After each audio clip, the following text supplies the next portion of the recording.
Let's talk about digital communication.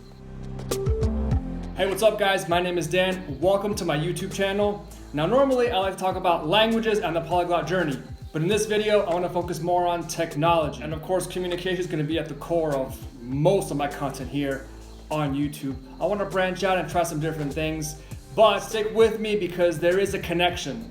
Now this is going to be a whole other series of videos that I'm going to touch on.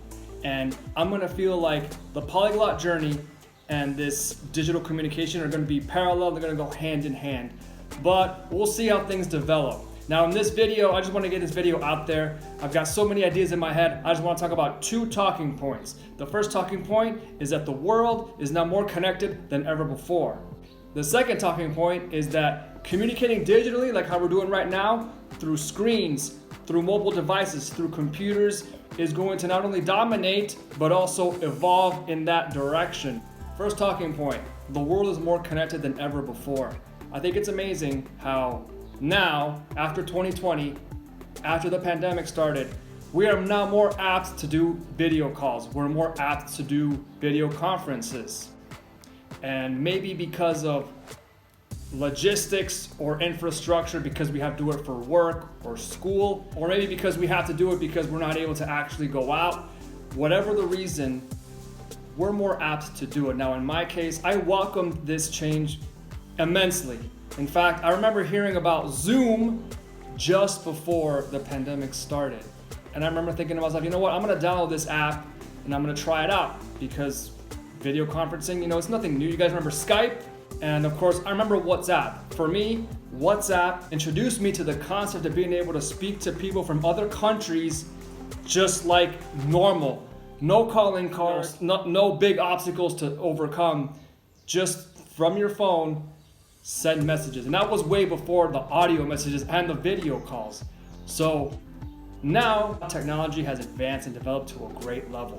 Apps like Clubhouse, apps like Tandem get you in front of real people no matter where they are in the world.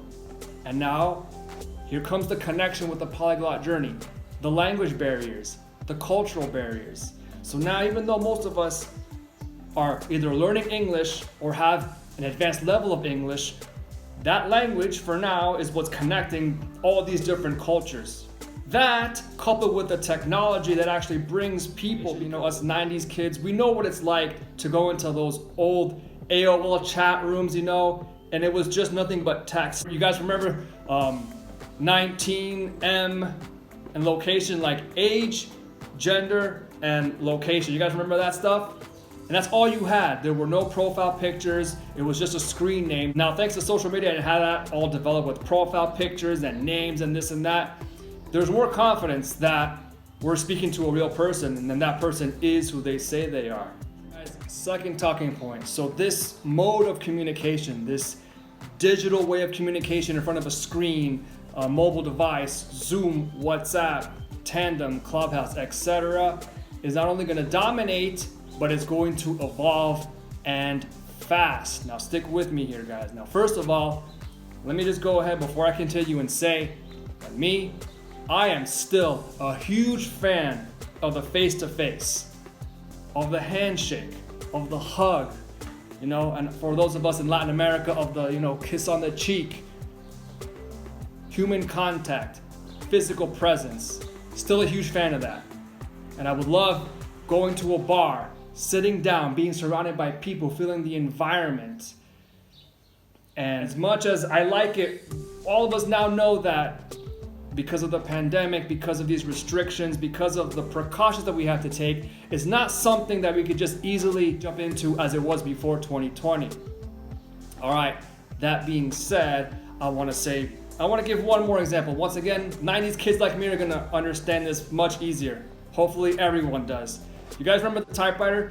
Do you guys actually remember getting a physical typewriter to type your reports? In my time, there were computers, and before I actually was able to get a computer, I actually got a typewriter, or my parents. They got me a typewriter so that I can type up my reports because I didn't have a computer printed out. Typewriters were a thing. They were being sold. And at that time, around the 90s, typewriters were definitely not new technology. But as we all know, they were quickly phased out by more affordable computers. At one point, being able to use a typewriter was like an essential skill for working in the job force. And we can all imagine how there were some people that had to get used to being able to type like that, because before it wasn't, it was by hand. Yes, say what you will about calligraphy, I think it's amazing, yes. But right now the focus is on how technology came, developed, and went. Can you guys imagine what's gonna happen with video conferencing? What's gonna happen with mobile devices? AR, augmented reality, VR, virtual reality. You guys remember the lenses? And Facebook is really trying to push for this AR stuff. So who knows what's around the corner as far as this mode of communication goes.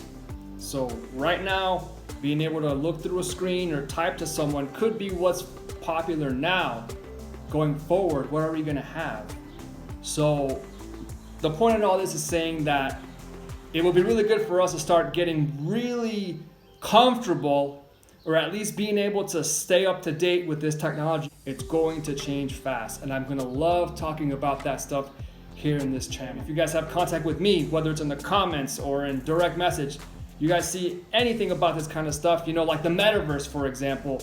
The metaverse has been in the news, not a lot, but it comes in and out. I love hearing stuff about the metaverse. So let's keep the dialogue going in that direction. And of course, Polyglot Journey and this whole digital communication series, I see them going in parallel, all right guys? So let's keep going.